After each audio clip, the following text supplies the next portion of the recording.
Another guy, because of a lackluster season last year, people are probably writing him off. But Thomas Jones for the Jets, who have totally revamped their offensive line, and they expect to have Thomas Jones running a lot better this year and scoring a lot more, and I expect that to happen too. Thomas Jones I like this week against Miami. Michael Turner against Detroit, Atlanta's new running back.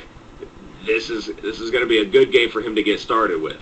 All right, Detroit, not a good defense. Michael Turner, a bruising power back, assuming Atlanta can just block fairly well and let him do something.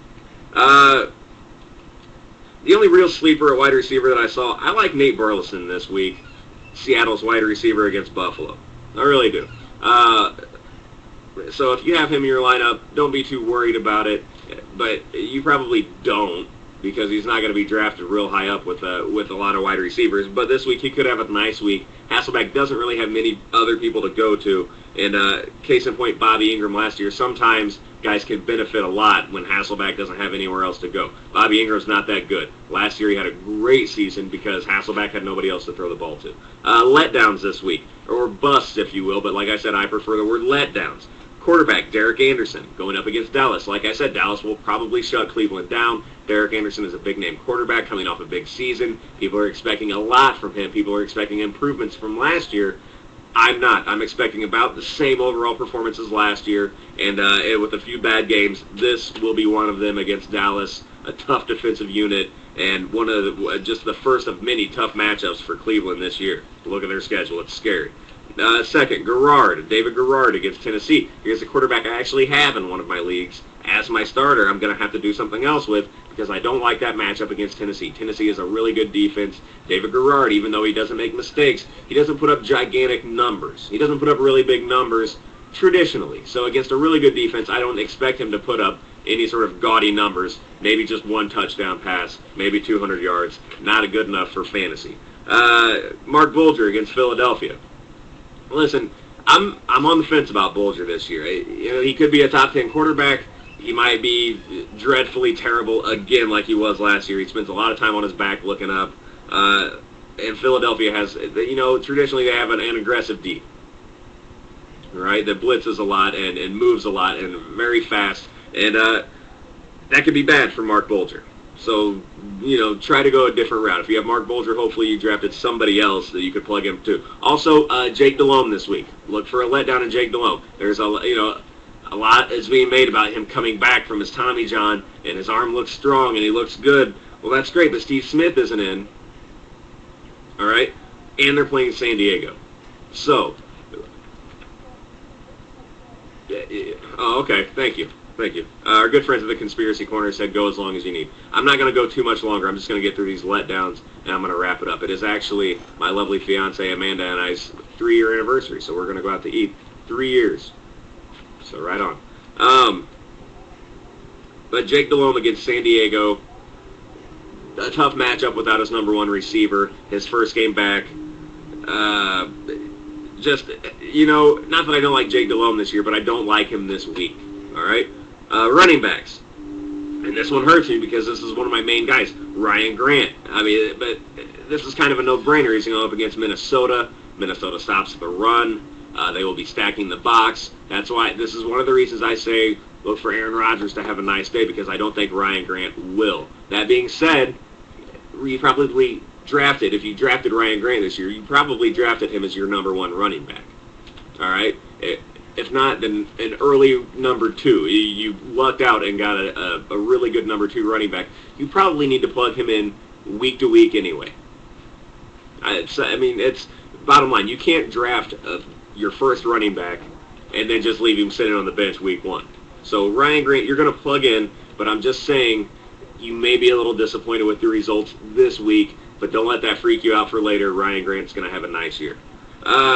Adrian Peterson against Green Bay. I know I have him in my top 5, but like I said before, defenses will be keyed in on Adrian Peterson starting this week with Green Bay, a really, really good defense. So he could not he's just going to let you down like lay a total egg, but I don't think he's going to give you the kind of numbers that you want from Adrian Peterson this week. Like I said, this could be a total, just a total bomb week for him because he has those. People forget because he scored 75 points a game a couple times that he also had weeks where he was in single digits in fantasy points.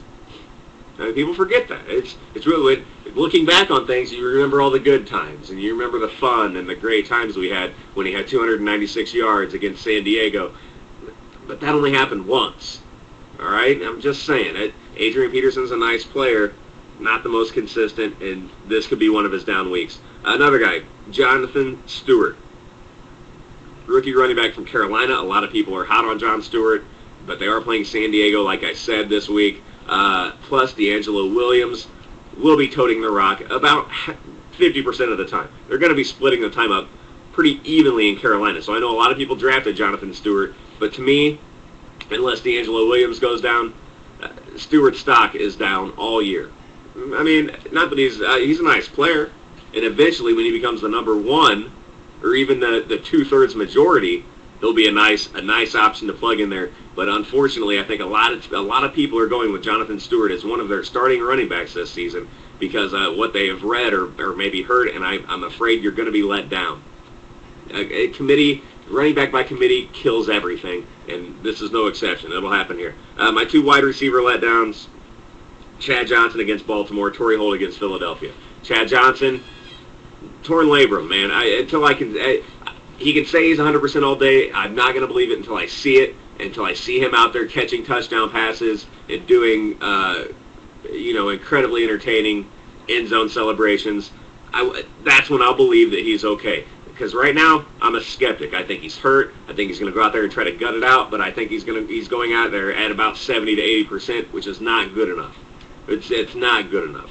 So I don't like Chad Johnson. Baltimore's a tough draw anyway. So I don't like Chad Johnson against Baltimore, and I'm a little worried about Torrey Holt against Philadelphia, mainly because of Mark Bulger and the lack of protection that he always sees. So Torrey Holt, Chad Johnson, possible letdowns. There may be a few more in there. My time's up. I don't know what to tell you. Good luck to you guys this week. Remember, it starts tomorrow night. So if you have anybody on Washington or the Giants, make sure you have them plugged in your lineup if you want them playing. Because if your whole team doesn't lock in by tomorrow night, at least they will. So you want to have them in. Make sure you don't forget that. Also, Sunday, my show, The Athletic Supporters, my real show. This is my side project, and I thank you guys for joining me. My real show, The Athletic Supporters, will be moving to a morning time spot, I hope. I don't think that Rob answered me. I asked him in the chat room a little bit ago if I could move my show to Sunday morning at 9:30. And I don't think there's anybody on then, so it should be okay. I want to come in and do a couple hours before football starts, but the show's got to move. So I'll keep you updated on that. But this show, the Fantasy Football Face Punch, same time next week, Wednesday. I will see you there. You guys have been great. Let me know if you need anything, all right? Send me any questions, comments, anything. Send them my way. I'll read them on the show if I have time. All right, I'll make time. How's that? How do you like that? All right, I'm out of here. Eric Pedigo. See you guys.